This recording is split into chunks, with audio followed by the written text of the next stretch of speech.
A symposium was held in 1988 to discuss the probable date of Gautama Buddha's death. The consensus reached was that he died within 20 years either side of 400 BC, although within the Eastern Buddhist tradition of China, Vietnam, Korea, and Japan, the traditional date for the death of the Buddha was 949 BC. The Buddha himself encouraged polyamory, polygyny actually, over monogamy in certain situations. In the Jataka 200, the Jatakas being stories of the Buddha's former births, a Brahma asked the Buddha for advice regarding 4 suitors who were courting his 4 daughters. The Brahmin says, "One was fine and handsome, one was old and well advanced in years, the third a man of noble birth, and the 4th was good." "Even though there be beauty and the like qualities," the Buddha answered, "a man is to be despised if he fails in virtue. Therefore, the former is not the measure of a man. Those that I like are the virtuous." After hearing this, the Brahmin gave all of his daughters, all of them, to the virtuous suitor. Fast-forwarding either 3,000 or 2,500 years, depending on which of these 2 dates for the Buddha's death you choose to accept, we find ourselves in 1925. A certain Mr. Calvin Coolidge was the President of the United States, and one day he and Mrs. Coolidge were visiting a government farm. Soon after their arrival, they were taken off on separate tours. When Mrs. Coolidge passed the chicken pens, she paused to ask the man in charge if the rooster copulates more than once a day. "Dozens of times," was his reply. "Please tell that to the President," Mrs. Coolidge requested. Later, when the President himself passed the same pens and was told about the rooster, he asked, "Same hen every time?" "Oh, no, Mr. President, a different one each time." The President nodded slowly, then said, "Tell that to Mrs. Coolidge."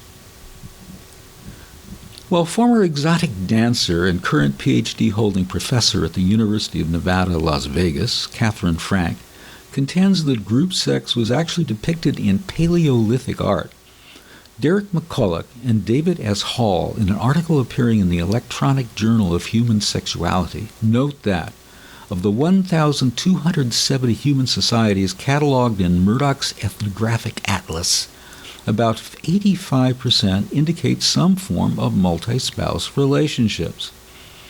There is evidence that this form of behavior, as late as the 1940s, was acceptable in 39% of the world's cultures. In the United States, so-called key clubs came into existence. These clubs consisted of an elite group of fighter pilots and their wives during World War II. These men were wealthy enough to move their wives close to the base, and the fact that the fatality rate was the highest of any branch of the service made non-monogamy acceptable. In a key club, when couples arrive at a social party, they drop their keys into a fishbowl. At the end of the evening, the women at the party close their eyes, reach in, and whoever's set of keys she pulls out is the man she goes home with that evening.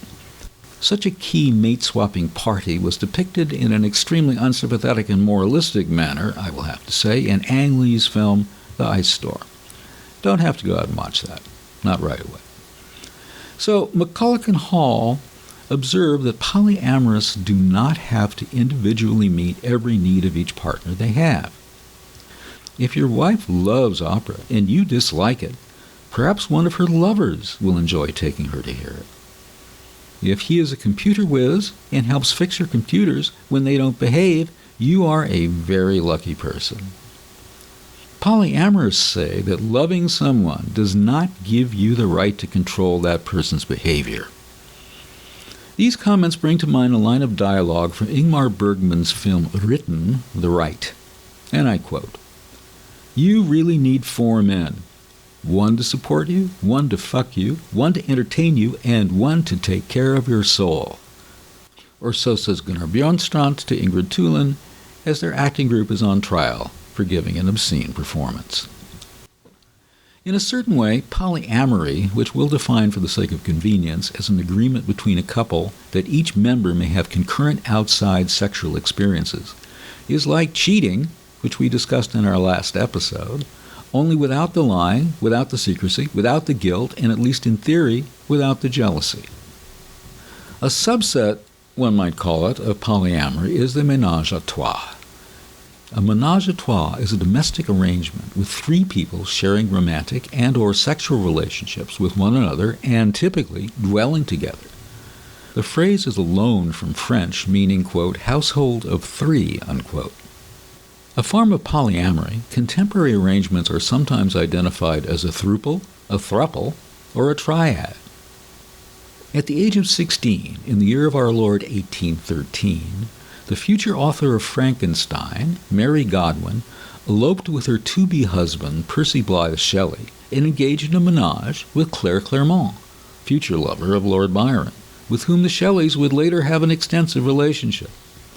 The political philosopher Friedrich Engels lived in a menage a trois with his mistress, Mary Burns, and her sister, Lizzie. Aldous Huxley and his first wife, Maria, engaged in a menage with Mary Hutchinson, a friend of Clive Bell.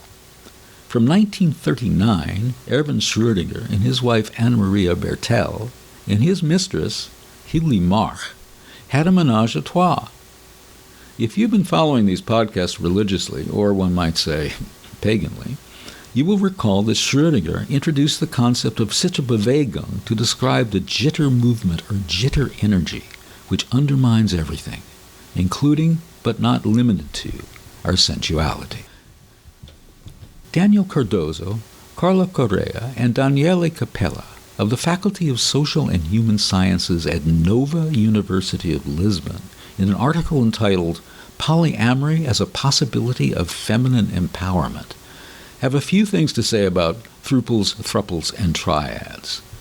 Two different expressions have been coined, they advise us, meaning the same, HBB, hot bi babe, and the unicorn.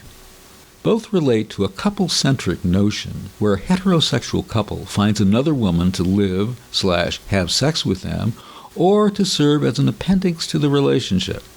What we have here is the notion that the male derives pleasure by proxy from a homosexual liaison of his wife and another woman, and this third party, this additional woman, also satisfies him directly.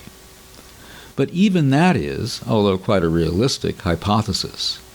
This completely undermines the sheer possibility of the woman, the one already part of the couple, wanting to explore different possibilities, different sexual possibilities for herself.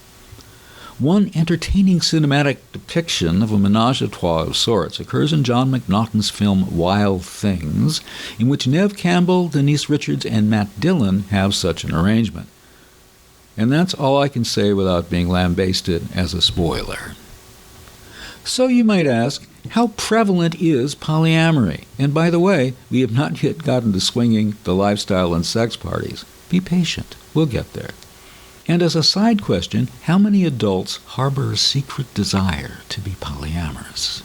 Well, academic researchers Amy C. Moores, Amanda L. Gesselman, and Justin R. Garcia inform us that using two separate U.S. census-based quota samples of single adults in the United States, 1 out of 5 people has engaged in consensual non-monogamy, their fancy term for polyamory, at some point in their lifetime. This proportion remained constant across age, education level, income, religion, region, political affiliation, and race, but varied with gender and sexual orientation. Specifically, men compared to women, and people who identify as gay, lesbian, or bisexual compared to those who identify as heterosexual, were more likely to report previous engagement and consensual non-monogamy. The same researchers report that 1 out of 6 people desire to engage in polyamory. Among participants who were not personally interested in polyamory, 1 out of 7 indicated that they respect people who do engage in it. With a considerable percentage of people desiring to try polyamory, the question that arises is, why? Could it be because monogamy, either in dating or in marriage, is not satisfying them in some way?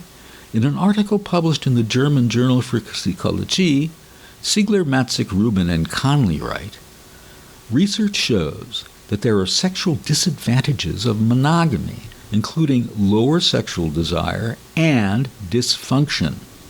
Statistics show that as many as 43% of American women suffer from sexual dysfunction. This diagnosis links long-term monogamous relationships with this medical condition, sexual dysfunction, among women. Recent research has found that women have a greater need than men for novel stimuli in order to maintain sexual arousal. And without the introduction of new stimuli, women's sexual arousal is likely to diminish. In other words, it is probable that women sexually habituate to their male partners in monogamous relationships, thus the notion that monogamous affords women a lifetime of exciting sex seems empirically unfounded. Elizabeth Sheff has written a series of articles in Psychology Today under the heading The Polyamorists Next Door.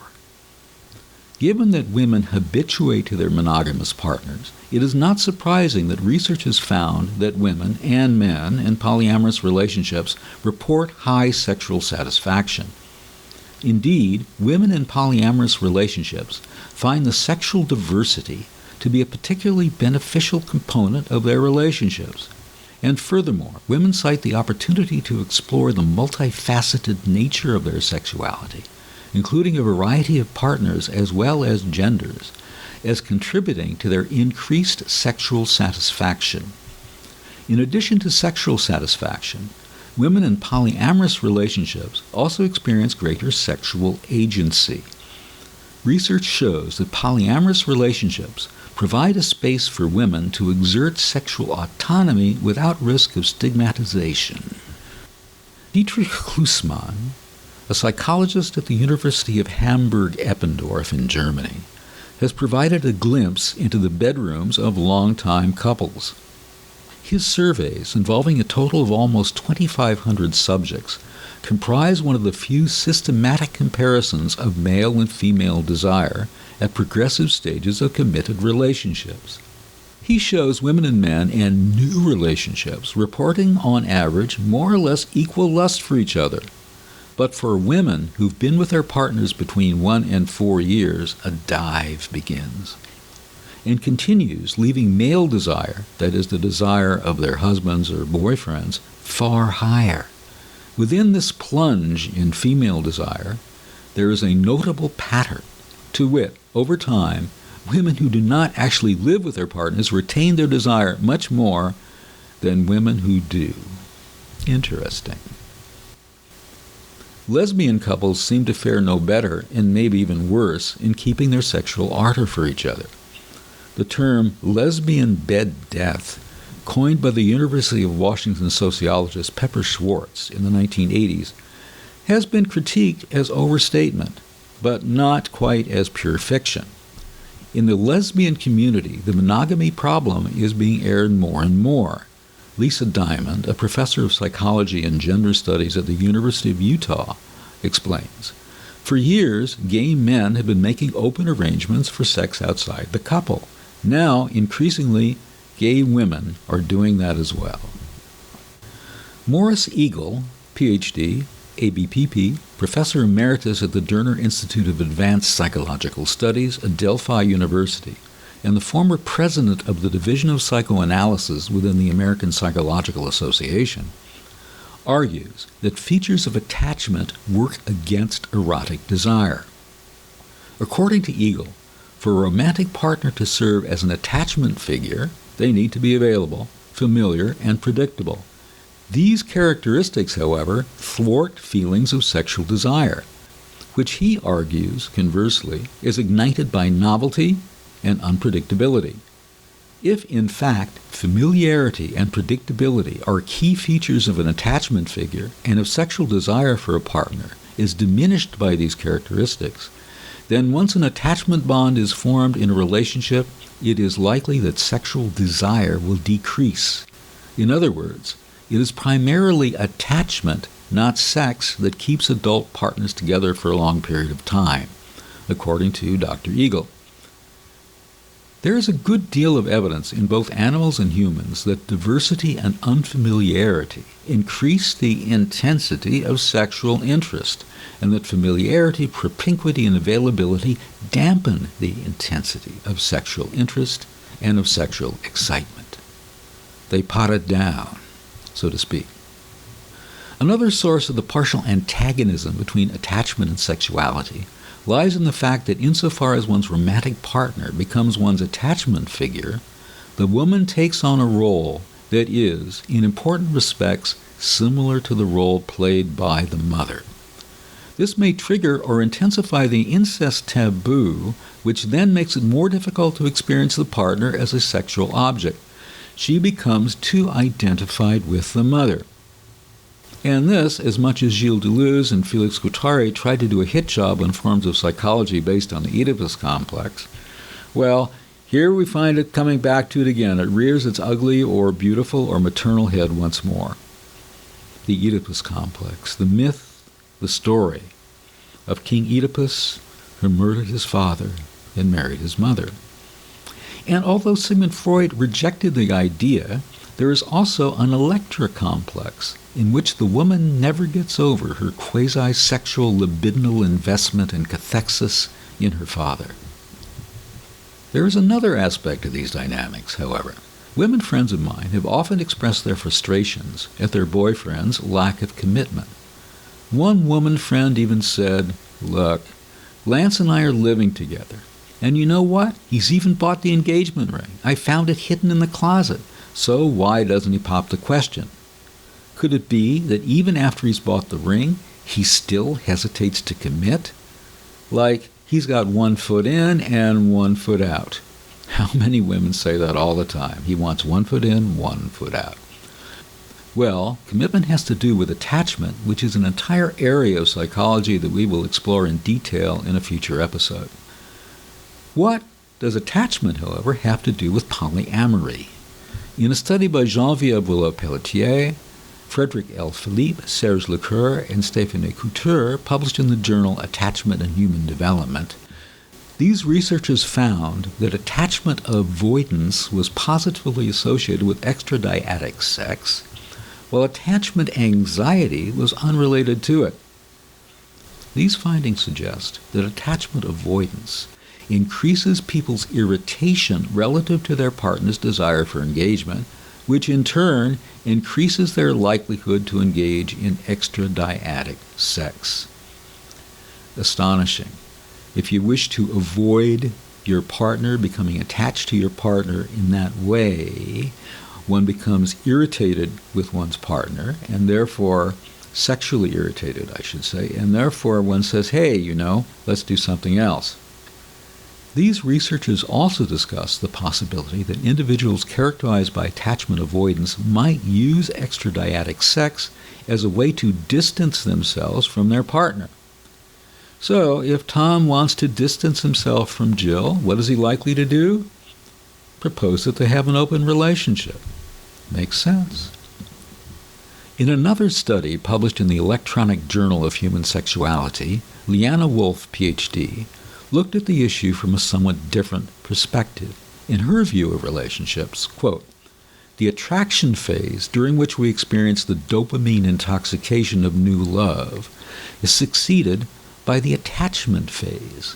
The attachment phase is supported by different brain chemicals, vasopressin and oxytocin, and it is during this phase that polyamorous people comfortably invite in new attractions and new loves.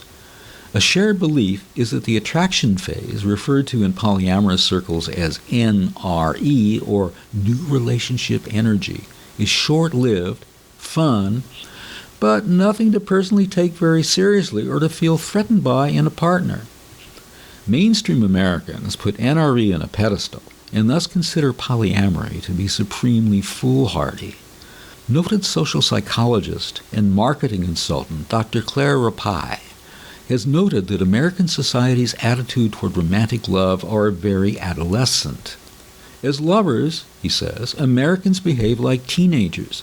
We take our crushes seriously, and we measure our self-worth by being able to demand the fidelity of our partners. and the health of our relationships by the intensity of passion we're able to co-generate.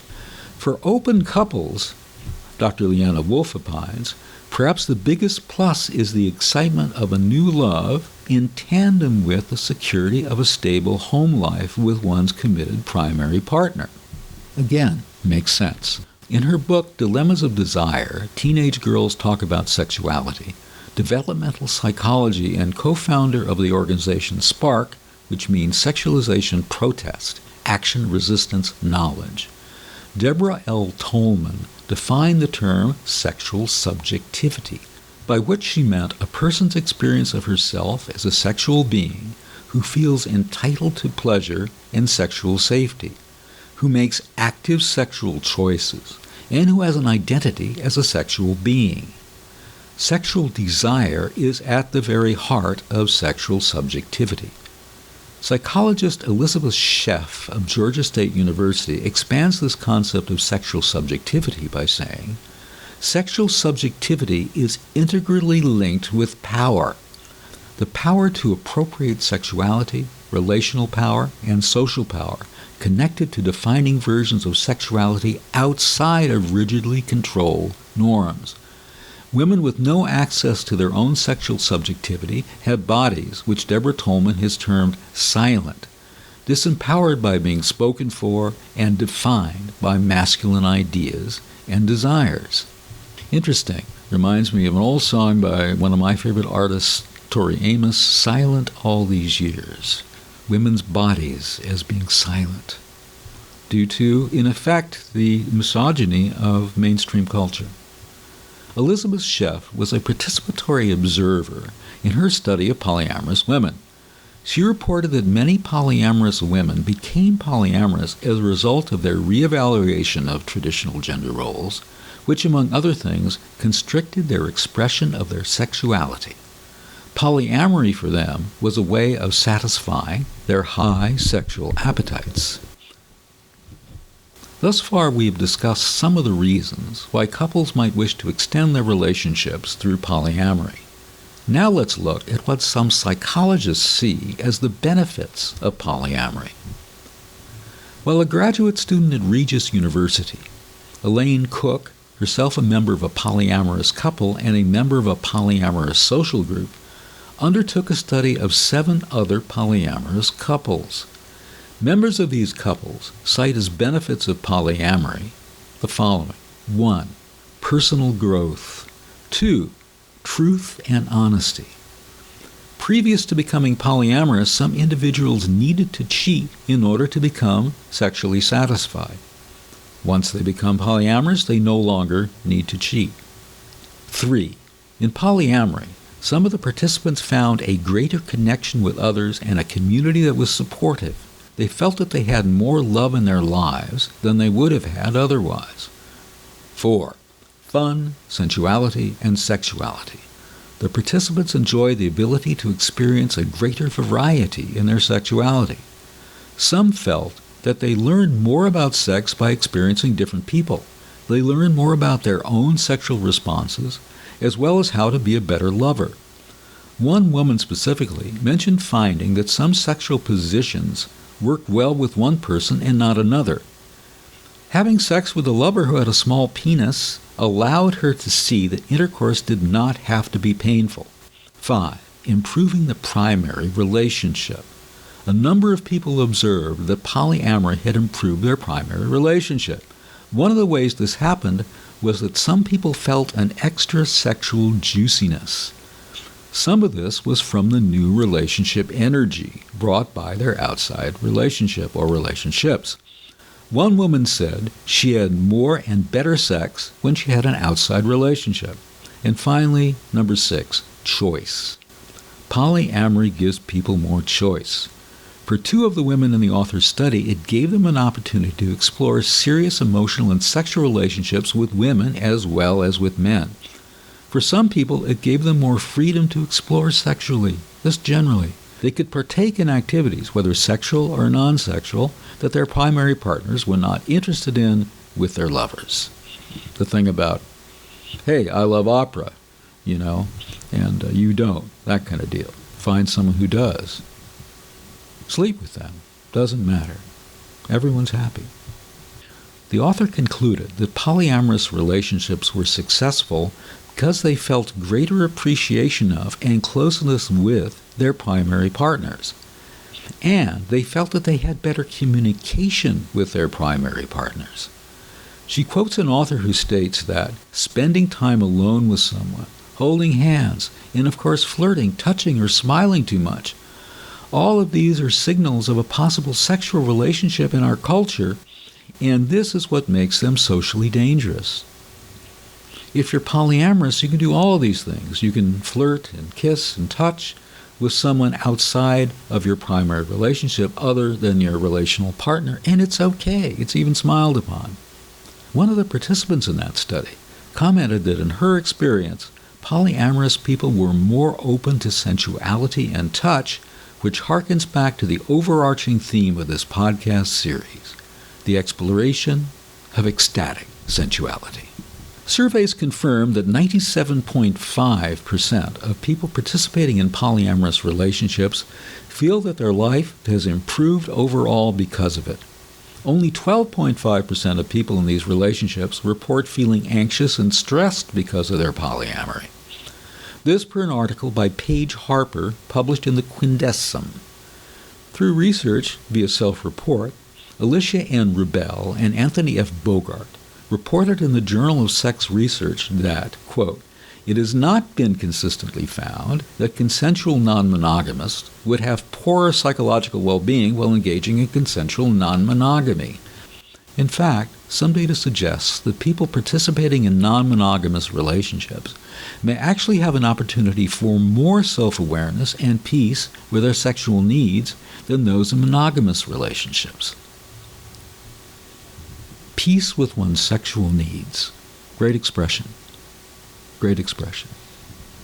According to a study by Jefferson L. Piemonte and Jennifer Rubin, published in the Journal of Personal and Social Relationships, it is generally believed that monogamous individuals have better sex life than those who are consensually non-monogamous. Well, in their research, they compared the sexual satisfaction of consensually non-monogamous and monogamous individuals, and also considered the relationship satisfaction of participants utilizing a non-targeted sample of consensually non-monogamous participants. They found that monogamous people reported slightly lower sexual satisfaction and lower orgasm rates than those who are in consensually non-monogamous relationships. Moreover, the type of consensually non-monogamous relationship in which a person engages is important. Swingers consistently reported higher sexual satisfaction than monogamous individuals, whereas those in open relationships had equivalent levels of satisfaction to those in monogamous relationships. Well, in this particular study, relationship satisfaction did not differ between consensually non-monogamous and monogamous groups. That having been said, the findings of this research did not support the old-fashioned perception that people in monogamous relationships have better sex than consensually non-monogamous individuals do. In another article published in the Journal of Personal and Social Psychology, authors Amy C. Merz and Robin Edelstein tell us that in qualitative studies, the majority of individuals engaged in consensual non-monogamy reported that their marriage improved and that they felt increased warmth, closeness, and love toward their primary partner as a result of their consensually non-monogamous lifestyle. Moreover, individuals engaged in consensual non-monogamy reported less jealousy than those not engaged in consensual non-monogamy, and often described feeling positive about their partner's relationships with others.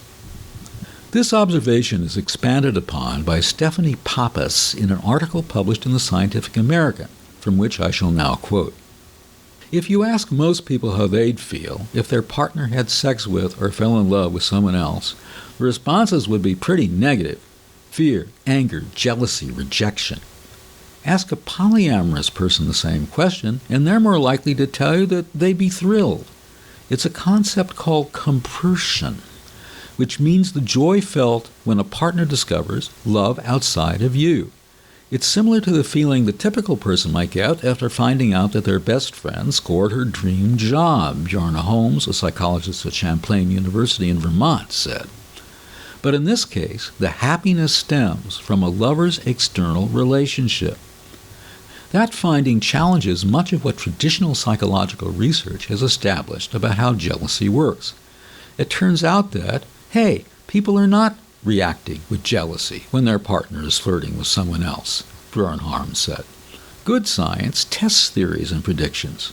You need to see if it holds up even in extreme situations. In another example where polyamorous people potentially turn typical psychological reactions upside down, Holmes conducted a preliminary analysis of about 200 polyamorous people, asking them about feelings of jealousy. Typically, he said, you'd expect to see that women are more anxious about emotional infidelity while men worry more about sexual infidelity. This was not the case among the polyamorous individuals studied by Holmes. In fact, there was no gender differences in rates of sexual or emotional jealousy to be found. Next, we turn to the question of the overall mental health of individuals involved in different types of relationships. Well, like so many other things, this has actually been studied. Jordi Korbach of the University Pompeu Fabra in Barcelona and his colleagues argue that emodiversity, that is, the variety and relative abundance of the emotions that humans experience, is an independent predictor of mental and physical health, such as decreased depression and doctor's visits. They further claim that experiencing many different specific emotional states, for example, anger, shame, and sadness, can have more adaptive value than experiencing fewer or more global, generalized states, such as, oh, I'm feeling bad, that sort of thing. Since the diversity of these specific emotions provides richer information about our environment, the individual is more able to deal with a given affective situation. Moreover, reporting a wide variety of emotions might also be a sign of self-aware and authentic life. Such emotional self-awareness and authenticity are linked to health and well-being. In an article published in the Journal of the Theory of Social Behavior, Aaron Benziev of the University of Haifa and Luc Bruning of Oxford University expand on the theme of emotional diversity. They do so as follows. In addition to emotional diversity expressed in greater shades of emotions, we can discern two related diversities, different diversities, sensory diversity and affective diversity. Sensory diversity refers to a greater diversity in one's awareness of sensory contents, such as smell, sight, or taste.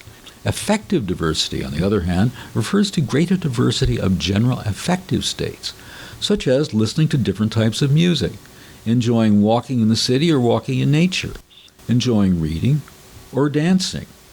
Varieties of things.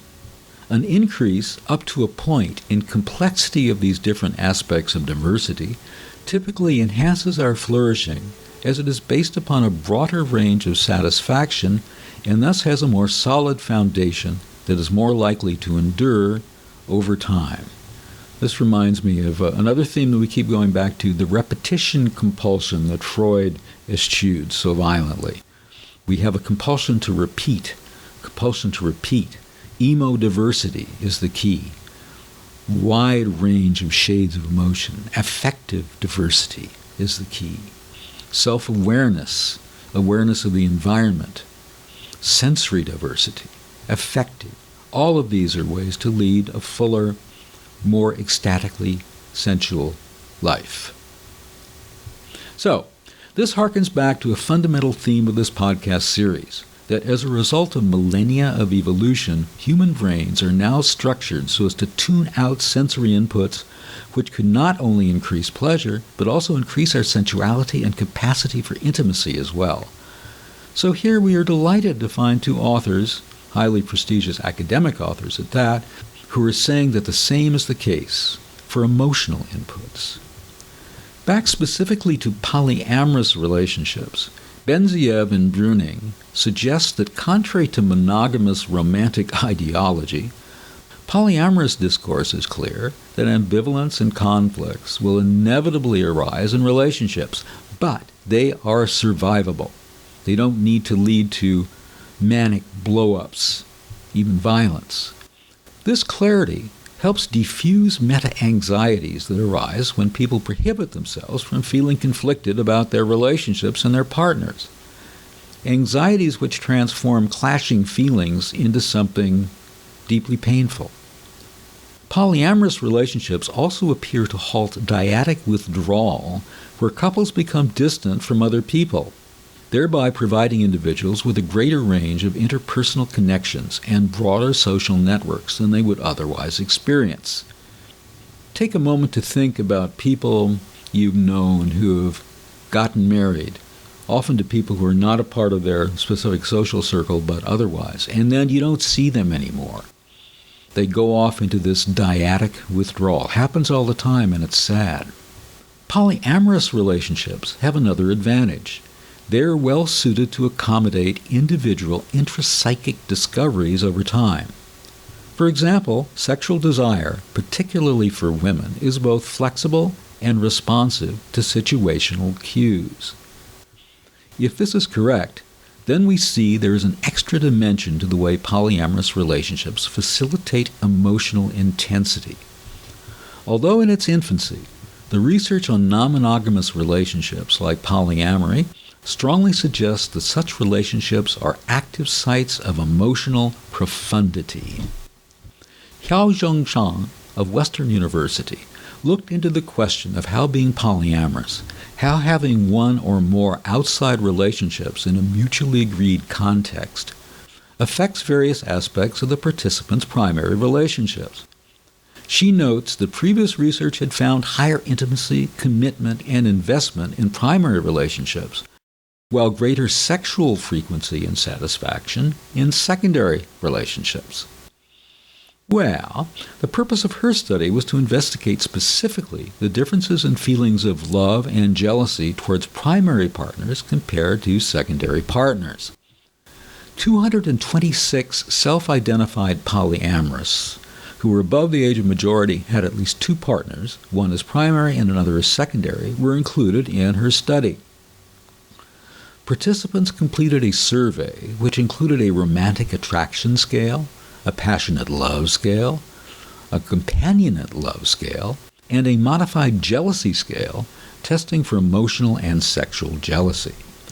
Participants were recruited through online polyamorous groups and social media, consistent with the hypothesis. Results showed higher companionate love and emotional jealousy for primary partners than secondary partners. However, results for passionate love and romantic attractions were contrary to predictions, both resulting higher for primary partners than for secondary partners. So wait a minute. Being polyamorous is likely to increase both your love for and your attraction to your primary partner. Wow! Yet one more reason for one to explore polyamory, or at least so it seems to me. A question asked by Dr. Richard J. Jenks, Professor Emeritus of Sociology at Indiana University Southwest, was, how happy in life are polyamorous people? Good question. Well, in a recent study of over 4,000 subscribers to the Loving More website, the authors asked their polyamorous sample about how happy they were. Respondents could answer along a 1 to 4 scale, with 1 being not too happy, 2 being not sure, 3 being pretty happy, and 4 being very happy. Their average score was slightly over 3. This score happened to be higher than the score for the comparison sample, which consisted of respondents to the General Social Sciences survey. When asked if their life was close to ideal, agree or disagree, the general population had the smallest percentage in the agree categories and also the highest percentage in the disagree categories. So they weren't that satisfied, weren't that happy. The swingers and the polyamorous were around 10 percentage points higher than the general population in responding that life is close to ideal, 67% versus 57%, and 10% lower in saying that they disagreed that their lives were close to ideal. Dr. Jenks' conclusion? There seems to be no reason to conclude that either polys or swingers are deeply disturbed or unhappy people, and that they are simply lying about their happiness and life satisfaction in order to deceive themselves and or others. In other words, gosh, they're really happy. Two things that most people are looking for in relationships are nurturance and eroticism. It just so happens that these are both themes of this podcast series. Nurturance, for me, means more than simply care, compassion, tenderness, and verbal or even physical expressions of love. Nurturance is encouragement, validation, and support for one's lover's secret, or not so secret, passions, for her or his goals and objective, for her or his growth and ongoing transformation. Change, transformation, growth. That's what life's all about. But back to what the authorities have to say on the subject.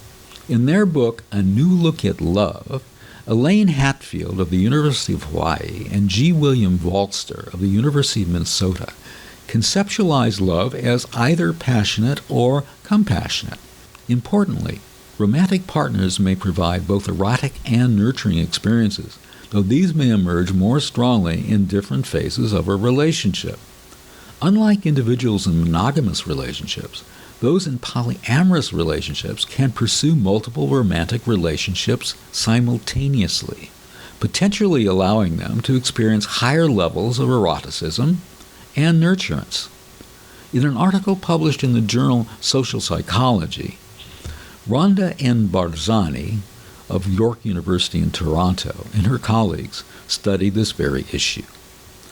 Among their research population, they found, as expected, that polyamorous participants experienced less eroticism but more nurturance in their relationship with their primary partners compared to secondary partners.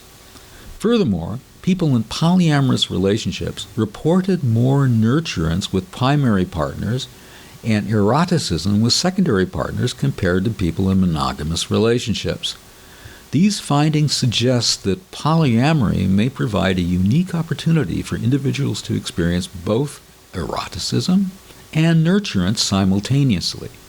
This harkens back to the line from the Ingmar Bergman movie, to wit, that some, perhaps all of us, need more than one person to take care of our needs.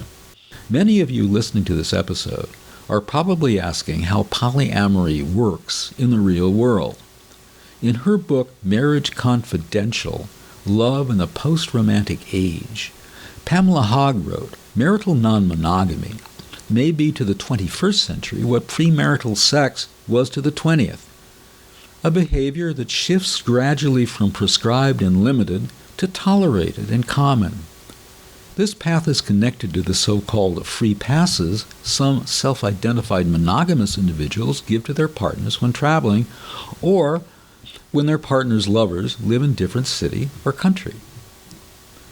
In her study of modern heterosexual marriages, she wrote about the 50-mile rule, according to which both men and women allow their partners to have lovers when outside a negotiated radius from home, 49.5, 69.73, whatever.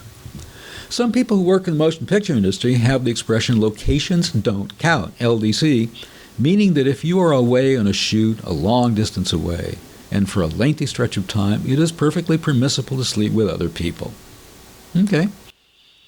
As Catherine Frank and John de la Matte indicated in their chapter of the book Understanding Non-Monogamies, this type of arrangement fits well with the professional conditions of the increasing number of people who frequently travel for conferences, workshops, retreats, or business meetings. Then there's the issue of fidelity in the primary relationship. To ask the question bluntly, are polyamorous individuals, whether swappers or swingers or any flavor of either of these, more or less likely to cheat, to do something sexually that is not permitted, if you will, within the context of the negotiated polyamory? In an article published in the Proceedings of the Royal Society B, Biological Sciences, Magnus Enquist, Risa H. Rosenberg, and Hans Teymann, Department of Zoology, Stockholm University, report as follows. Recent studies of socially monogamous species have shown that in many cases, females do not copulate exclusively with their pair mates, but are also receptive to other males. The explanation usually given for unfaithful female behavior in this context is that most females are unable to bond with a male they would prefer as genetic father to their offspring. To secure male assistance, the female therefore pairs with an available male, but also copulates with males of supposedly higher genetic quality. Interesting. However, Enquist et al. Offer an alternative evolutionary explanation for female infidelity, which does not rely upon this good genes hypothesis of female choice. They show, with a simple model, that in an evolutionary game between three players, a male, a female, and a male lover, solutions exist in which the female can secure more assistance from her mate by being receptive to other males. If a female is interested in, by which we mean receptive to, other males, and thereby attracts them, her pair mate may decide not to stray. Many cases of monogamy are looked upon today as a reproductive coalition, social monogamy, in which males and females tend their common offspring rather than as sexual monogamy. Another matter we discuss regularly in this podcast is the relationship between love, including physical, erotic, and sensual love, and spirituality. In an article published in 2019 in the International Journal of Transpersonal Studies, Seth Pardo of the San Francisco Department of Public Health and Akila E.A. Kissler examine the spiritual identities of people who self-identify as consensually and openly partnered with more than one person, as well as if and how those identities changed since childhood. Those identities, spiritual identities, religious identities. Moreover, to deepen previous transpersonal relationships which investigated how non-monogamous paradigms of loving contribute to spiritual development, their study also examined between-group differences of whether non-monogamous sexual behavior and spirituality are emotionally linked.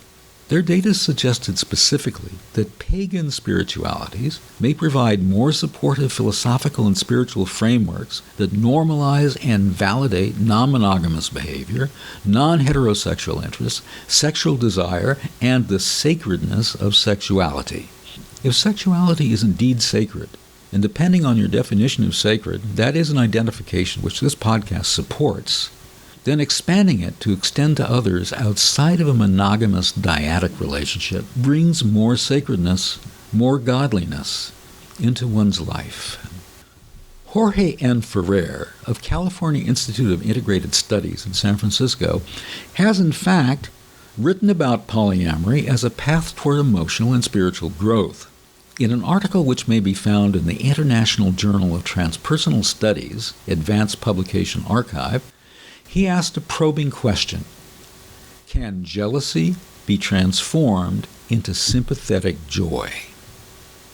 In Buddhism, sympathetic joy, mudita, is regarded as one of the four immeasurable states, Brahma Viharas, or qualities of an enlightened person. The other three being loving kindness, metta, compassion, karuna, and equanimity, upekkha. In Buddhism, sympathetic joy is regarded as one of the four immeasurable states, or qualities of an enlightened person, the other three being loving kindness, compassion, and equanimity. Sympathetic joy refers to the human capability to participate in the joy of others, to feel happy when others feel happy. Has not the transformation of jealousy into sympathetic joy been described in the tantric literature, he asks? Well, yes and no.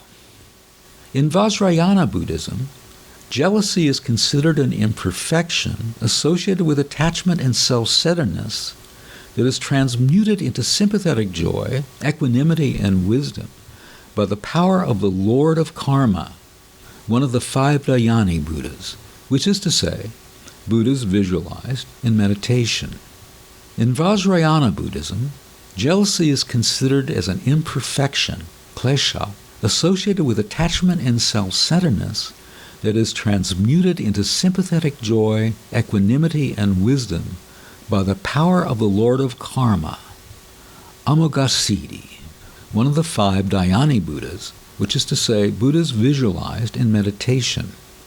From the green body of Amoghasiddhi emanates his consort, the goddess Green Tara, who is said to also have the power of turning jealousy into the ability to dwell in the happiness of others. Well, at first sight, it may look as if the green gods and goddesses of the Buddhist pantheon have defeated the green-eyed monster of jealousy. Upon closer inspection, however, it becomes apparent that this perception needs correction or modification.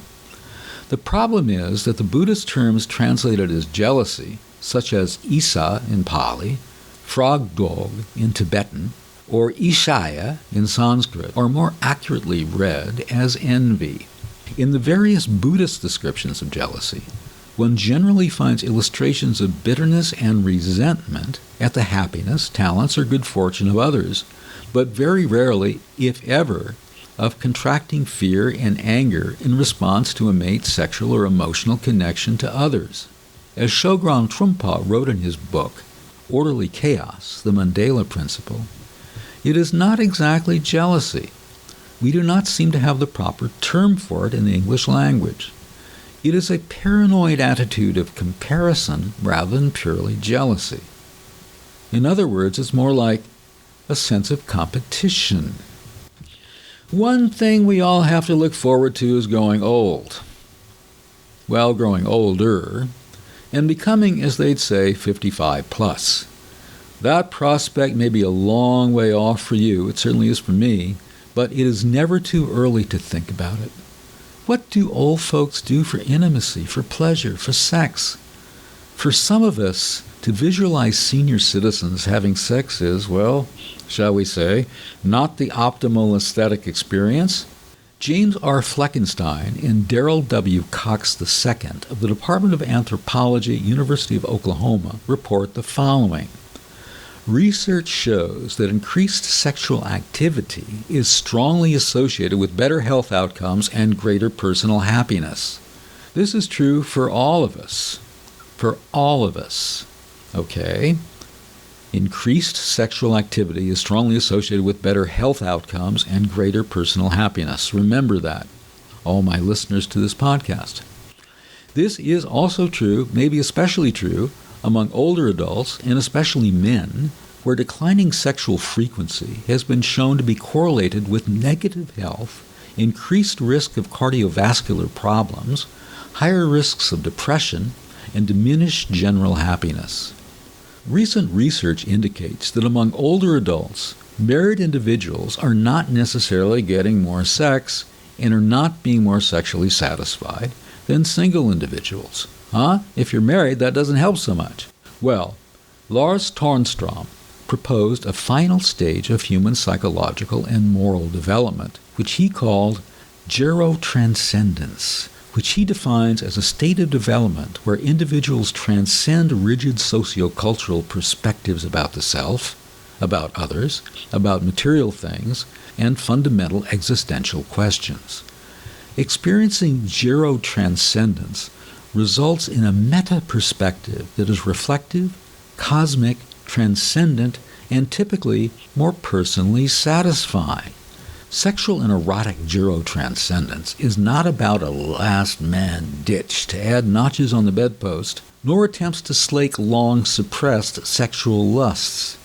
It is a quest for optimal transcendent sexuality.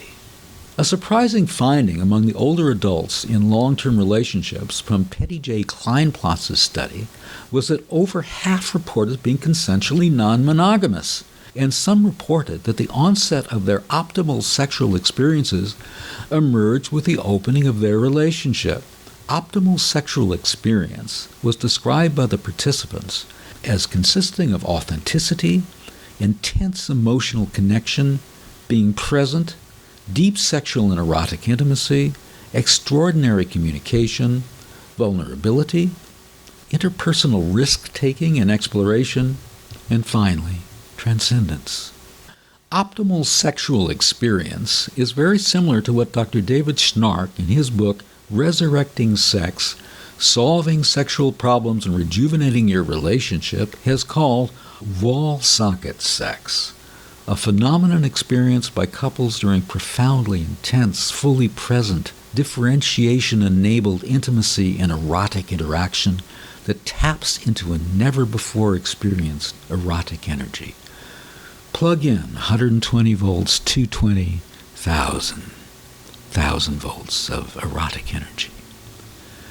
Fleckenheim and Cox themselves collected 502 responses via an online survey from individuals aged 55 and older residing in the United States who engage in consensually non-monogamous sexual relationships.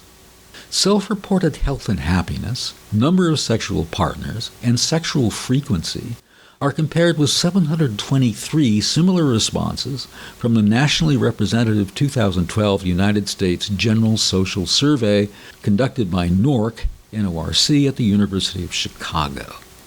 Results. Irrespective of formal relationship status, the non-exclusive sample, in other words, the polyamorous, reported significantly more sexual partners, more sexual frequency, better health, and were much more likely to have had an HIV test than the general population.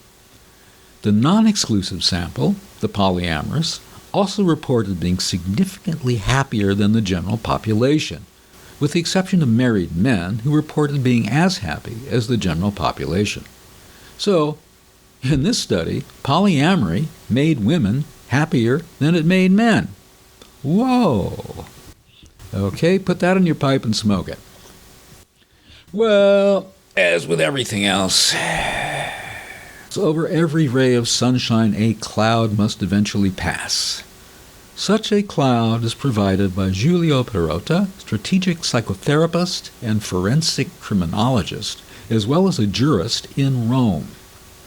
His data, at least as reported by him and analyzed by him, show what he refers to as the total psychopathological predisposition of subjects who consciously and intentionally undertake a polygamous style of couple relationships, confirming the prevalence of borderline and narcissistic disorders, up to the marked presence of psychotic dysfunctional traits in subjects who prefer the sentimental, anarchic type of Troilist relationships. Boy, he really lays it on. The main causes that push the subject to undertake the Troilist path, the polyamorous path, are mainly traumatic relational experiences of a familial and affective sentimental kind, betrayal. Therefore, the emotional tension and anxiety deriving from the fear of reliving negative experiences is attenuated by the Troilist style of relationship that allows greater control of the couple's relationship and internal dynamics, favoring a marked narcissistic control that generates, aggravates, and self-feeds the dysfunctional trait found. In fact, the emotional experiences lived during the Troilist, polygamous or polyamorous conduct act as positive reinforcement for the maintenance and strengthening of the subject's belief. Starting with the concept cuckold and having placed the substantial differences with the Troilism, despite the terminological error committed by all the other researchers who consider these two terms synonymous, he goes on and on. He proceeded to analyze the clinical neurobiological and relational profiles to then investigate the borderline forms of Troilism, open couples, polygamy, and polyamory. By analyzing the possible etiological causes, which are the basis of these manifestations, he concluded that probably the multifactorial is the most suitable answer, with a clear orientation for the psychological causes deriving from a post-traumatic stress adaptation, substantially in the field of paraphilias or narcissism with adaptive forms, therefore self-destructive. Whoa, okay. So, like I say, over every ray of sunshine, a cloud must pass. So, let's explore other things about polyamory after a break.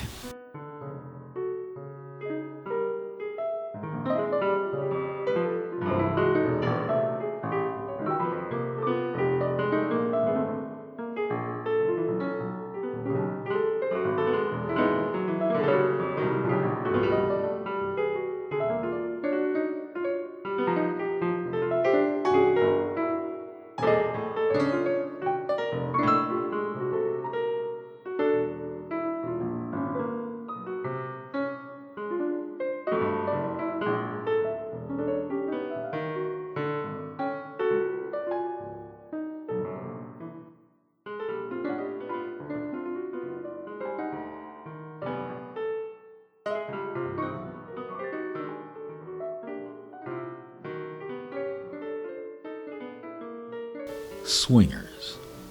When I think about swingers, what springs to mind are events and contexts in which people have sex publicly, and many of the individuals with whom they have such public sex are not persons with whom they are in relationships, or even know outside of the context of the swinging experience, or perhaps the swinging community of which they are members.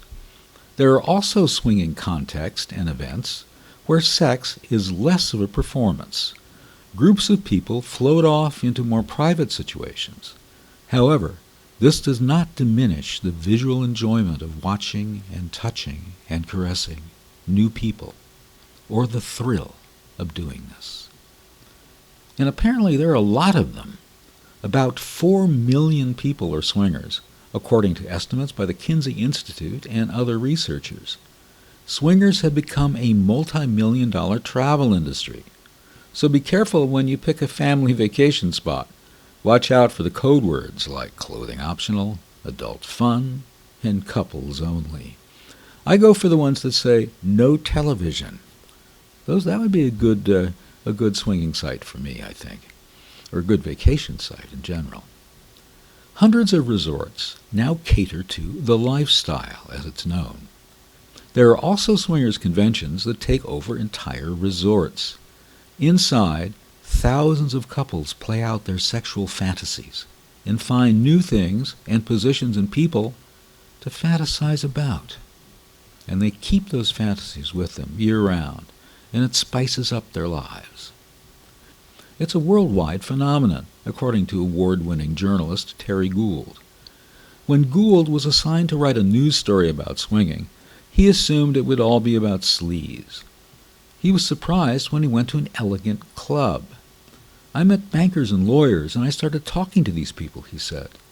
Gould then spent 3 years researching the lifestyle and the people who swing. Most of them don't drink, and most of them don't use drugs.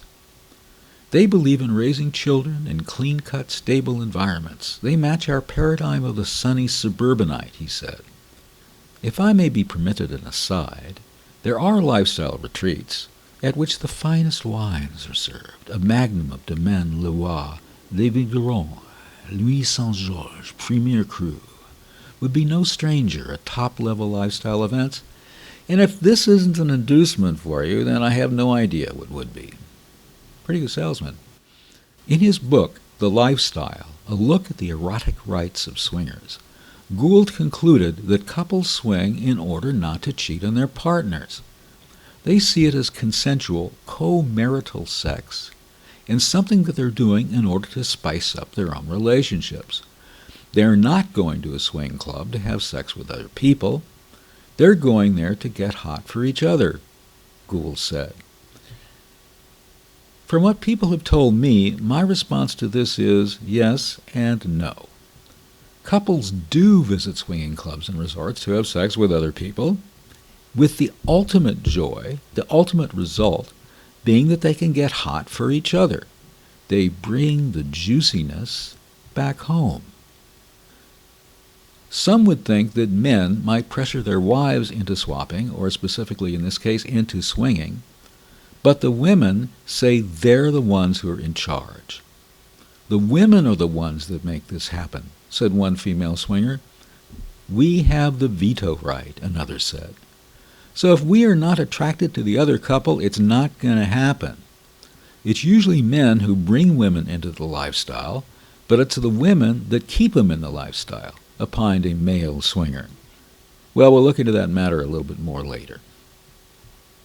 The women say that they find the sexual freedom liberating. It definitely changes women, and it makes women feel more confident that they're the ones in charge, a female swinger commented.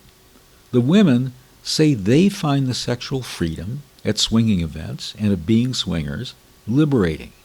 It definitely changes women, and it makes women feel more confident that they're the ones in charge, a female swinger commented.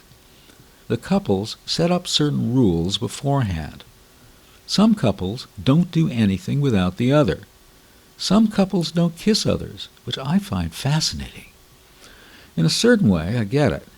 A kiss, meaning a full-fledged kiss on the lips with tongue involvement, is almost invariably a loving, romantic gesture.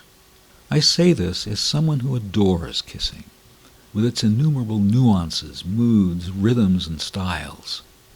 And eye contact with the person you are kissing is magical. You are falling into the depths of her sensuality and the depths of her capacity to love, and she into yours. A grope, on the other hand, is a sexual gesture more than seldom of a controlling, manipulative sort. At its best, a grope is a mutual turn-on for both parties, or for a throuple or a thruple or a triad, if that happens to be the context. At its worst, a grope is just a grope. Individuals of our grandparents' generation will remember the song that Dooley Wilson sang and played in the ancient movie Casablanca. You must remember this. A kiss is just a kiss. A sigh is just a sigh. The fundamental things apply as time goes by. In my experience, a kiss is almost never just a kiss. It's so much more. So much. Whereas many times, maybe even most times, a grope is just a grope. Ask any number of politicians and entertainment industry personalities who do this sort of thing all the time, and now, finally, thanks to the Me Too movement, many of them are being forced to pay the price for it. Such a grope is worse than an aggressive act. It is an assault of the most heinous kind. In 2005, John Stossel produced an investigative news report into the swinging lifestyle. When Stossel asks swinging couples whether they worry that their spouses will, quote, find they like someone else better, one male replied, people in the swinging community swing for a reason. They don't swing to go out and find a new wife. A woman asserted it makes women feel more confident, that they are the ones in charge. Stossel interviewed 12 marriage counselors. According to him, not one of them said, don't do it, though some said getting sexual thrills outside of marriage can threaten a marriage. Swingers whom Stossel interviewed said their marriages are stronger because they don't have affairs and they don't lie to each other. So in this way, swinging is similar to other forms of polyamory that we discussed earlier. Polyamory, swinging, all of these things are preferable to cheating. Yea or nay? Ask yourselves that. Yea or nay? Swinging can take place in a number of different contexts, ranging from spontaneous sexual activity involving partner swapping or adding a third or more participants in an informal gathering of friends to planned regular social meetings, to hooking up with like-minded people at a sex club, also known as a swinger club or a lifestyle club. Different clubs offer varied facilities and atmospheres, and also often hold theme nights. I'm looking forward to swingers clubs and lifestyle clubs offering Explore Ecstatic Sensuality nights. Make a deal with you if you want to do that. Swinging is also known to take place in semi-public venues such as hotels, resorts, and cruise ships, or often in private homes. Furthermore, many websites that cater to swinging couples now exist, some boasting hundreds of thousands of members.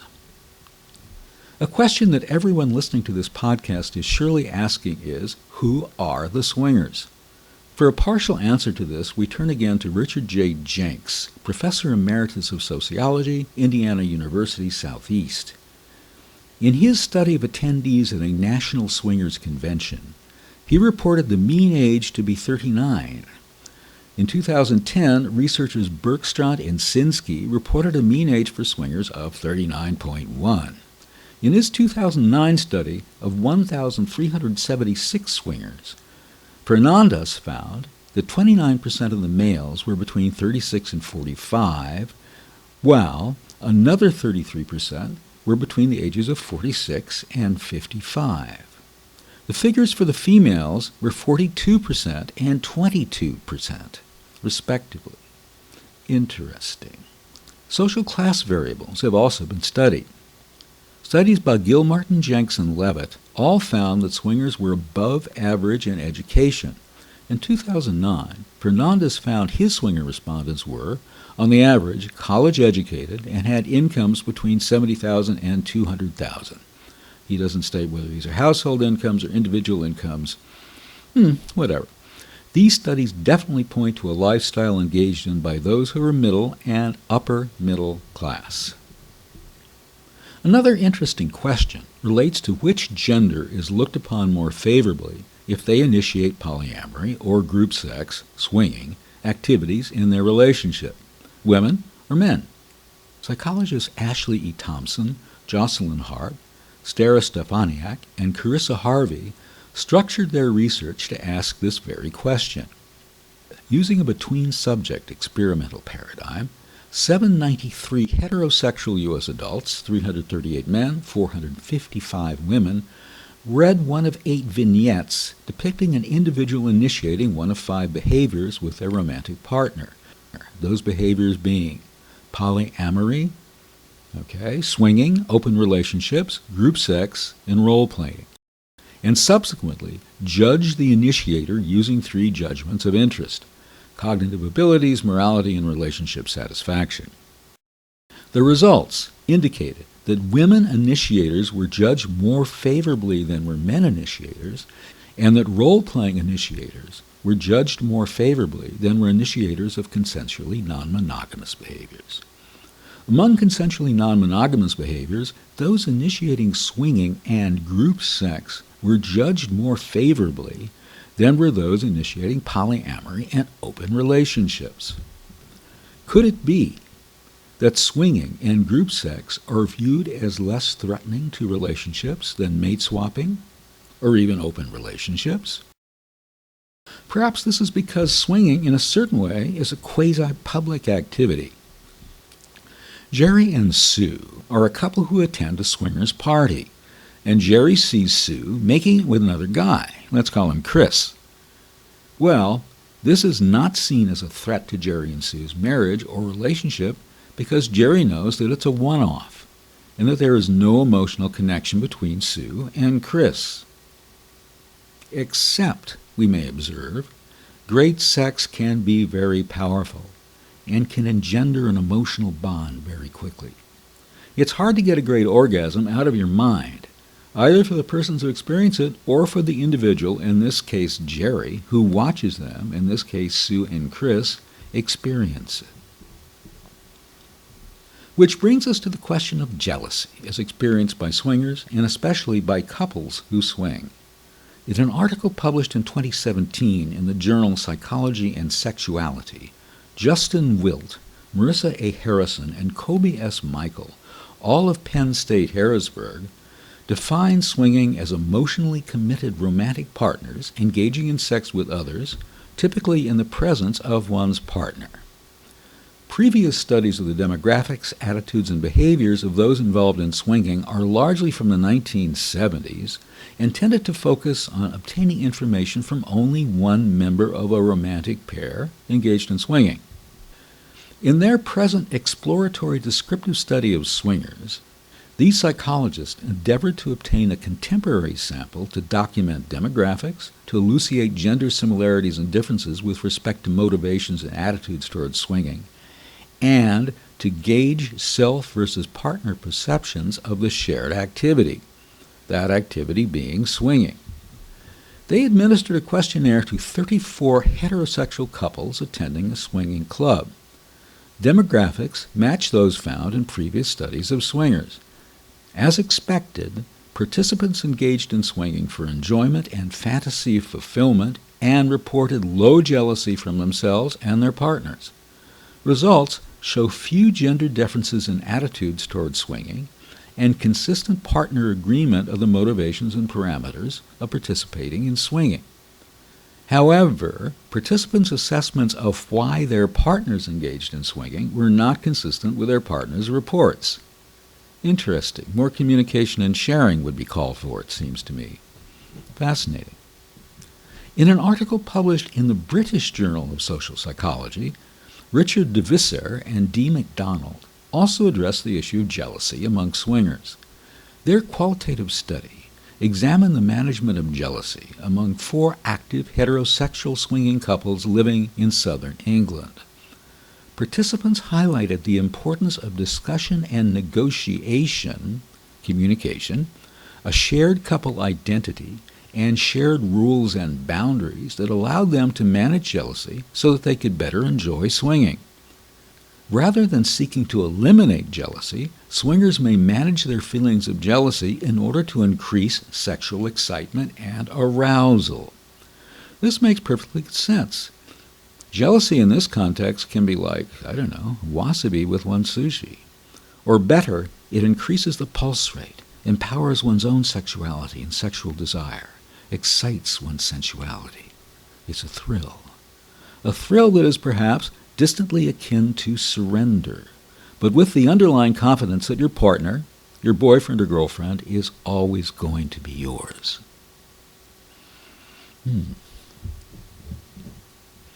Those who function in accordance with conventional norms and boundaries of monogamy, as if one could refer to anything as conventional anymore, may assume that the attitudes and values of swingers must be entirely different from their own. They may assume that swingers do not subscribe to conventional religions, for example, or that swingers may have entirely different ideas about what constitutes the good life. Curtis R. Benjamin, Ph.D., and Jennifer Blevins-Sinsky of Bellarmine University in Louisville conducted a study of 1,100 swingers. Their survey was approved by the North American Swing Club Association, NASCA. The age range was from 22 to 82, with the mean age of 39.1, the median age 28, and the standard deviation 9.6. The results were compared with a parallel study of the general population, once again the General Social Survey, or NORC, conducted by the University of Chicago since 1972. Here is what their survey found. 72% of swingers were members of a church, synagogue, or mosque, compared to 61% of the general population. Is this what the conventional person would expect? Most likely not. 63% were Protestant and 25% were Catholic.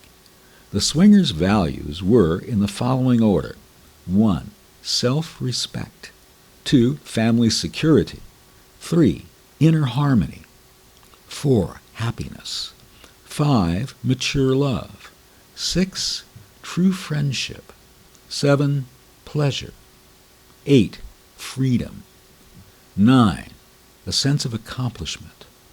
10. To have an exciting life. 11. To have a comfortable life. 12. Wisdom. 13.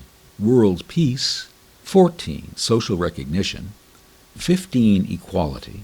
16. To live in a world of beauty. And 17. National security, followed finally by 18. Salvation. Over 23% of the general sample, that is the NORC sample, believe that the law should forbid marriages between blacks and whites, and 9% of swingers held that belief. Boy, this stuff. Anyway, on whether human nature is basically good or evil, 52% of swingers believe that human nature is basically good, while 8% believe that it is basically evil. By contrast, 41% of the general population believe that human nature is generally good, and 17% believe that it is evil. So, wait a minute. Let's look at this again. 17% of the general population believe that human nature is evil, whereas only 8% of swingers hold that belief.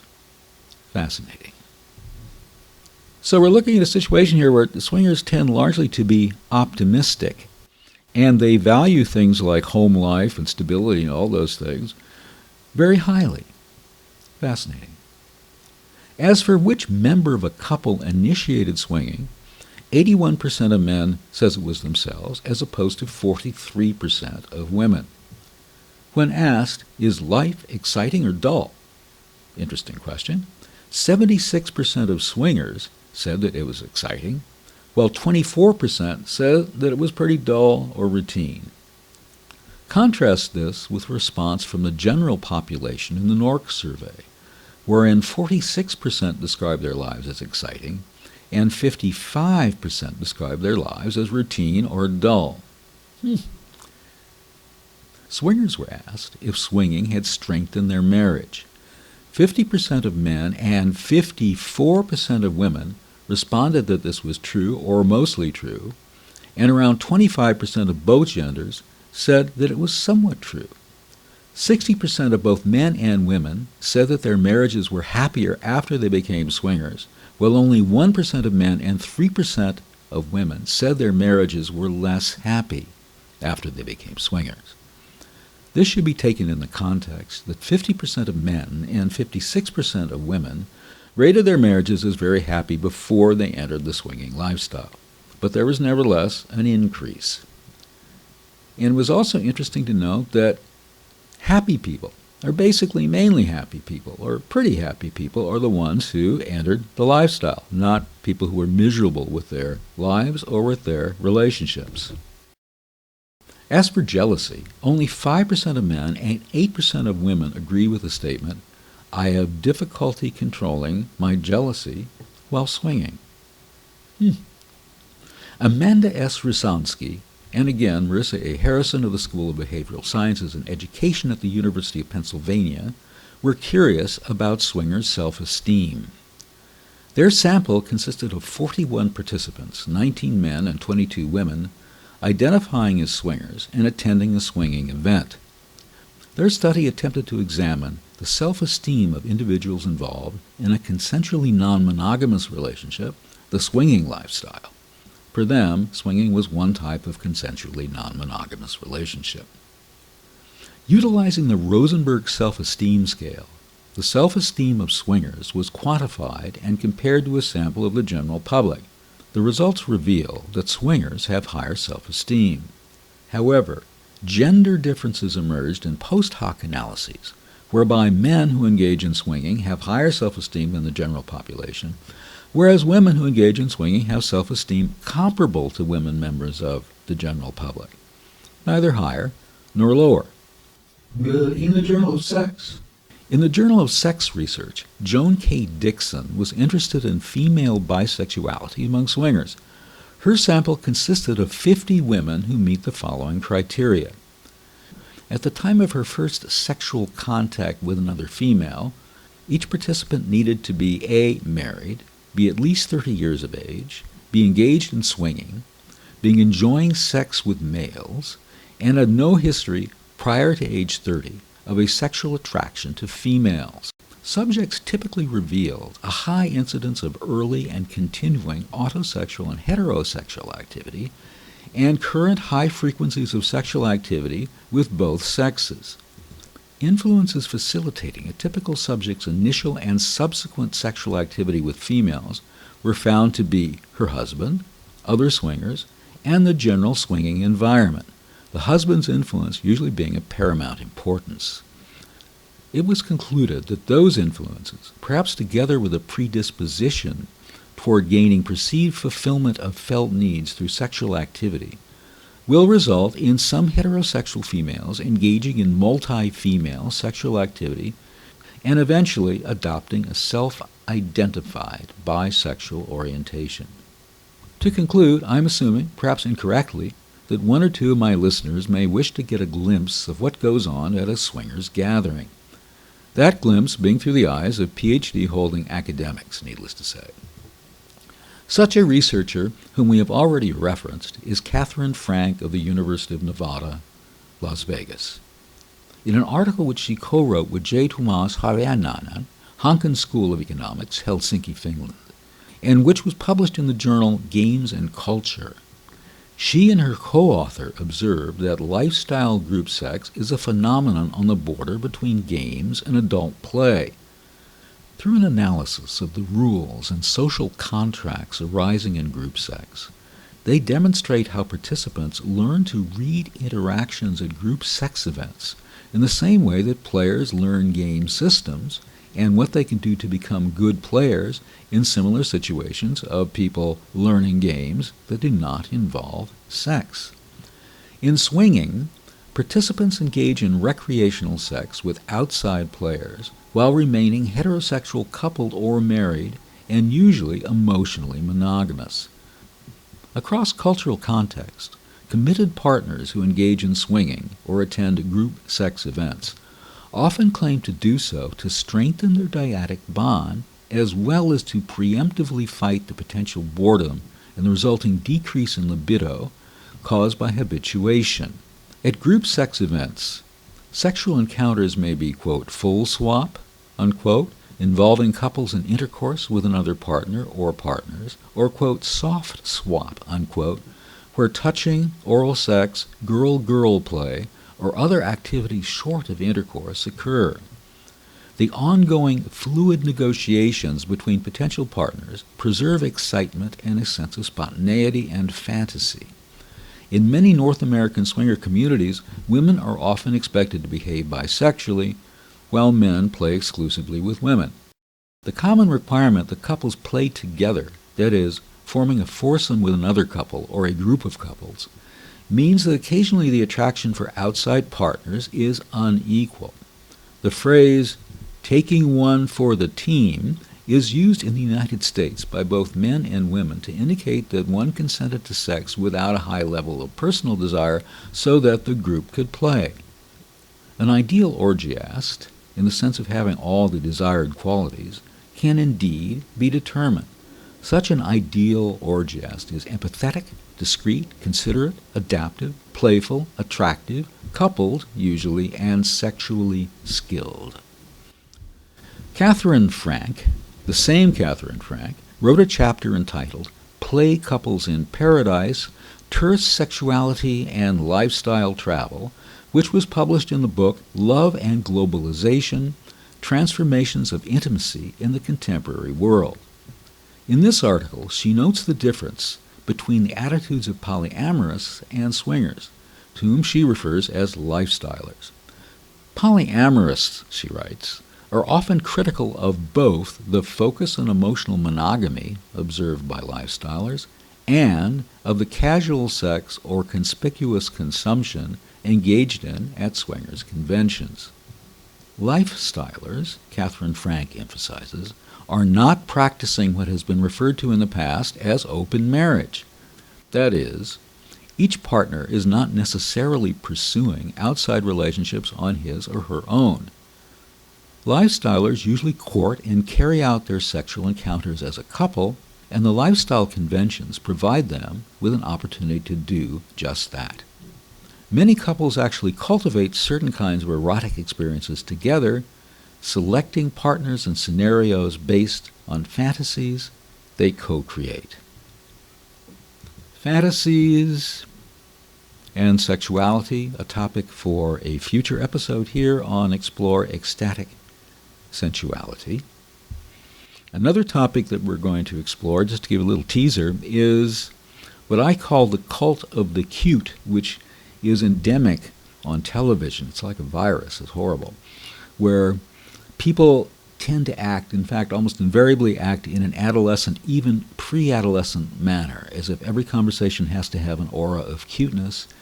And this is intercut, spliced in with people being very dramatically serious and tragic in their behavior, very serious. You have the seriousness on the one hand that we're supposed to take very seriously, and then you have the silliness on the other hand, as if this is what life consists of, or as if silliness is the solution. Cuteness is the solution to our problems. We'll talk about that in a future episode. One of the most interesting things we have discussed in the course of this particular episode, by the way, has been the notion of emodiversity. Having a wide range of emotions, a wide range of affective states, a wide range of sensory states.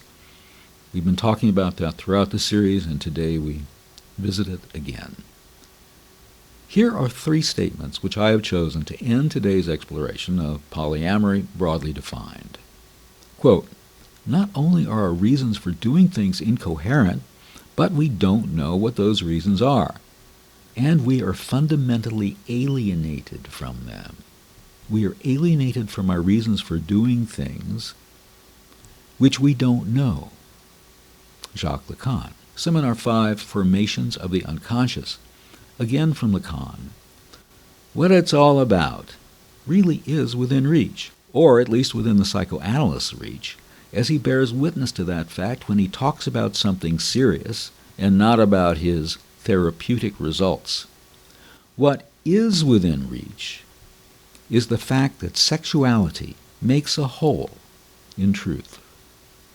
And finally, from Max Federbuch's film Amy and Jaguar.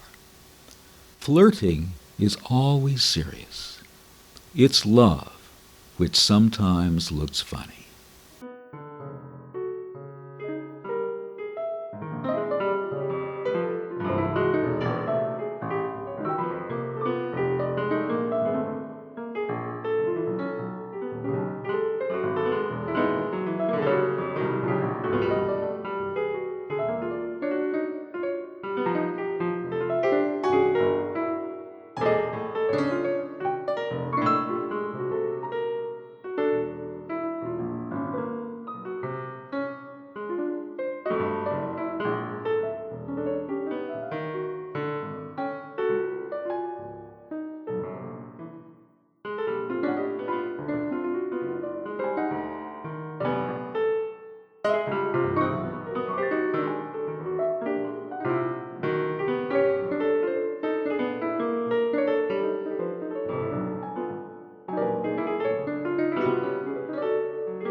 I would like to take a moment to say something about the person who inspired this podcast and to highly recommend the books she's written and also her professional services. Her name is Anita DeFrancesco. She is a psychotherapist. She is a very experienced and professional relationship counselor. She has 2 wonderful podcasts, It's Your Voice, ! And that continues on with a new podcast called Discover Joyous Love, on which I've also been a guest. It was a wonderful experience, as it always is, communicating with Anita. So check out her podcast. Her books are extraordinary. One is called Live Free, Recreate and Liberate Your Life. The best book title I could possibly think of, a classic title for a book, in which she really takes you through things you can do to make major changes in elevating your self-love, self-esteem, happiness, and even to help you sexually to find a greater sexual fulfillment and vitality. And her other book, different but also relevant, is a true crime thriller, The Donna Gentili Story, which concerns the brutal murder of her first cousin, Donna Gentili, and her, that is Anita's, personal efforts to identify the killer. 2 great books available on Amazon, or check out Anita's own website, tantrawisdom.com. You can find her there, and also on her Facebook pages, which are Love and Relationship Coach, and also her business page, Tantra Wisdom. Thanks for checking her out. You won't be disappointed.